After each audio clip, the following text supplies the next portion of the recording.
Stereotypes forms when a certain image gets fixated and repeated over and over and over for generations. If you look at Egyptian cinema, the Bawab is always almost Sudanese or Nubian.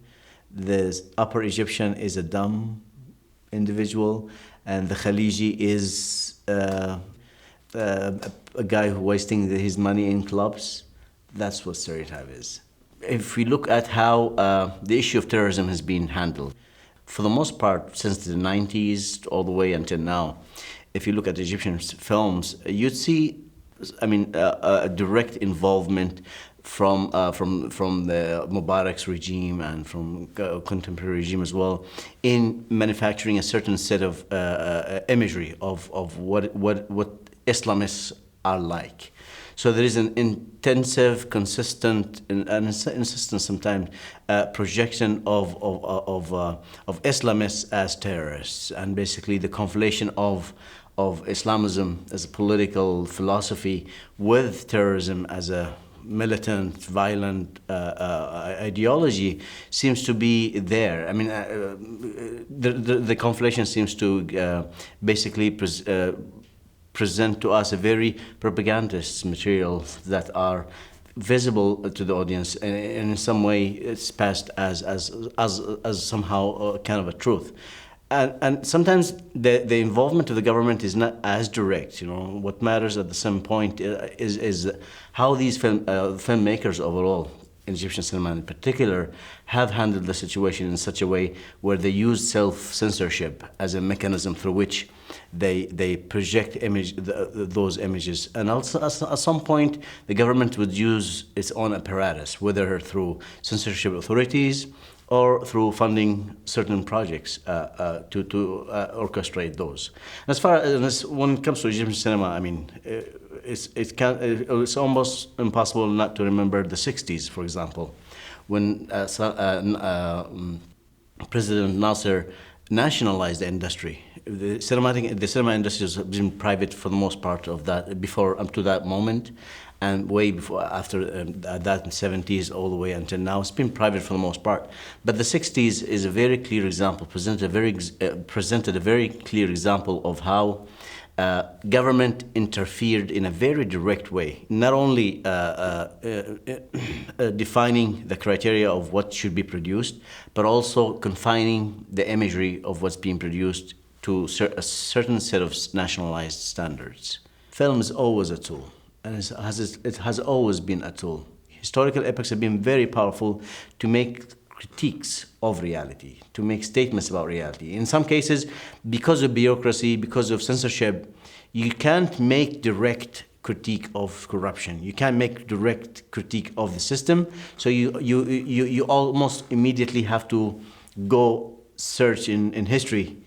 Examples, certain stories, narratives that help you somehow mediate your own critiques of contemporary politics. Yusuf Shaheen's films in Nasser Salah ad-Din, for example, is a wonderful example of how a story of a Kurdish savior, Muslim fighter,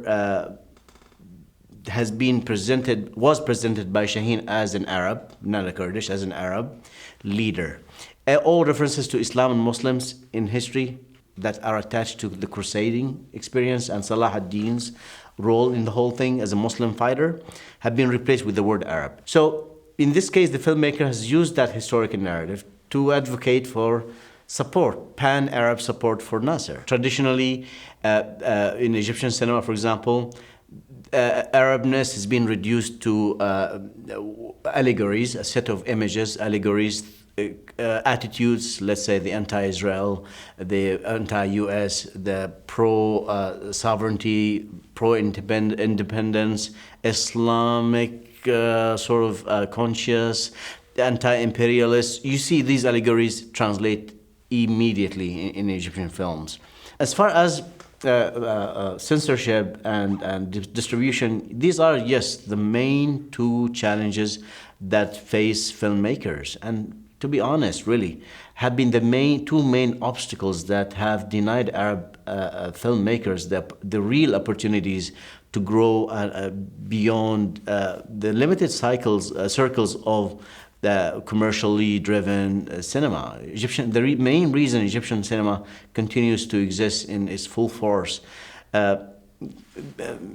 is that they have found ways to set up a system for distribution and even censorship to arrive at a stage where it's possible to produce works that are somehow critical. Film genres matter a lot in defining identity, and there are genres that are set up to just function within certain rigid boundaries, like comedy genre, for example. They have to feed on stereotypes, and you can't be funny without somehow, it seems, provoking those stereotypes and running with them. And to some extent, many filmmakers who used comedy as their genre have gone away with that. If we were to compare contemporary films to the films produced in Egyptian cinema, for example, in the golden years, you see interesting changes. We don't have the musicals, because we don't have Kulthum and Muhammad Abdul Wahab and Abdul Halim and Farid Al-Atrash. It's a different era, so we have interesting changes in terms of genres. So you don't have that, but you have more action. So that's one of the things that stand out. Identity matters, certainly matters in what's being produced. Do you have to be an Arab in order to be capable of producing a nuanced Arab film? That may not necessarily be the case, really. You don't have to be necessarily an Arab to be able to produce a very understanding, respectful, true in some way work with that. It's about agency. And I think agency again is a very important word here, because it gives us an understanding of what this given filmmaker has gone through in order to be able to produce that film. The automatic assumption is that if you are a Muslim filmmaker or an Arab filmmaker, that you'll be necessarily produce a good work. That's a given assumption. It's an important one, actually. And the good thing is that we are witnessing a rising generation of diasporic filmmakers that have been more than capable of narrating their story beyond the local context. If you look at Deeb, for example, a beautiful film by a British Jordanian director. If you look at City of Life by Ali Mustafa, an Emirati British director. A beautiful film that I love is called Wajda.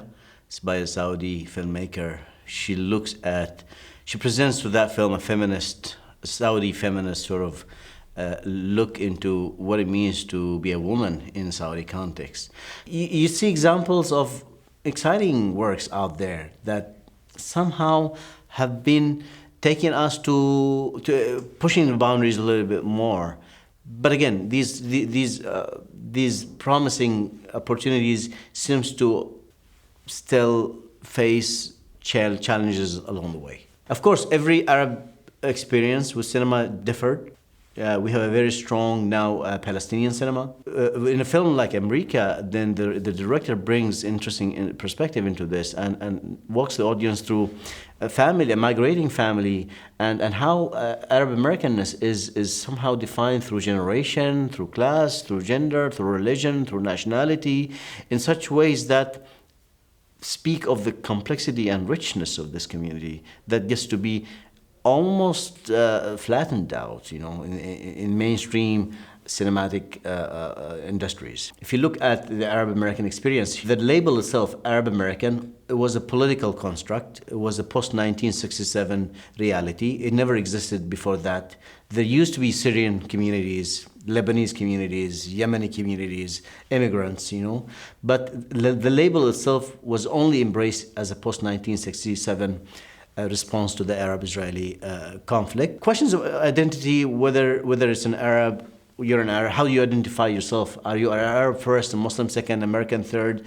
These questions are always personal, and sociologists would tell you this, and ethnographers, that these are the only way to make sense of these categories.